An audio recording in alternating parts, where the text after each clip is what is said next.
It was a quiet Friday evening when my phone buzzed with a dozen notifications all at once. Friends, co-workers, even my cousin, everyone seemed to be sending me the same link. Confused, I opened one of them, and my heart stopped for a moment. It was my girlfriend, Anna, live on Instagram. At first, I thought it was just another one of her spontaneous Q&A sessions.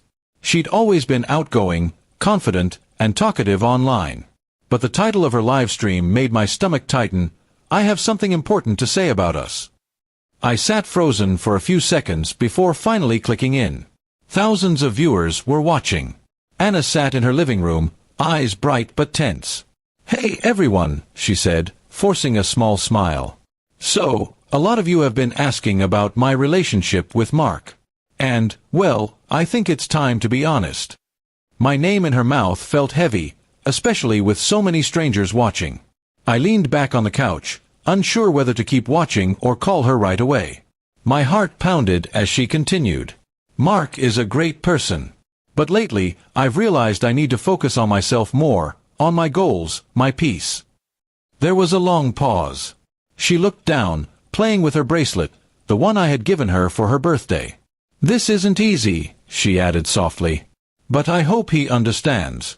I'm doing this because I need to be real with myself and with all of you."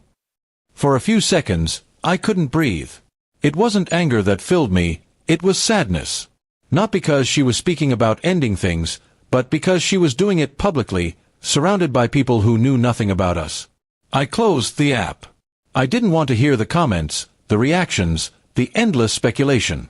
Instead, I sat quietly, thinking about everything we had shared, late-night walks, small talks about the future, and how she'd once said she loved how calm I made her feel. Somewhere along the way, that peace must have turned into distance.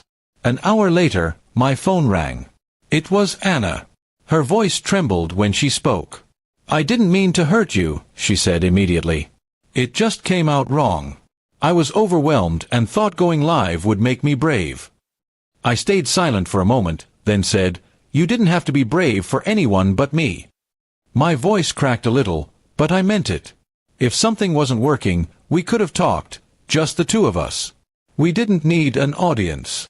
She began to cry quietly on the other end. "I know," she whispered. "I think I got lost in trying to prove something, not to you, but to myself." There was no anger left in me, only understanding. We talked for a long time that night, about fear, pressure, and how easily social media can twist real feelings into performances. By the end of it, we both agreed to take some time apart, not as punishment, but as space to breathe. Days later, she posted a short note. "Sometimes we make mistakes trying to be strong in front of others. Real strength comes from honesty and humility." I didn't comment, but I smiled when I saw it. Months passed. We didn't get back together, but we stayed in touch, quietly, respectfully. And though that night hurt, I learned something important. Sometimes people lose themselves trying to show strength to the world, when all they really need is gentleness from the one person who knows their heart.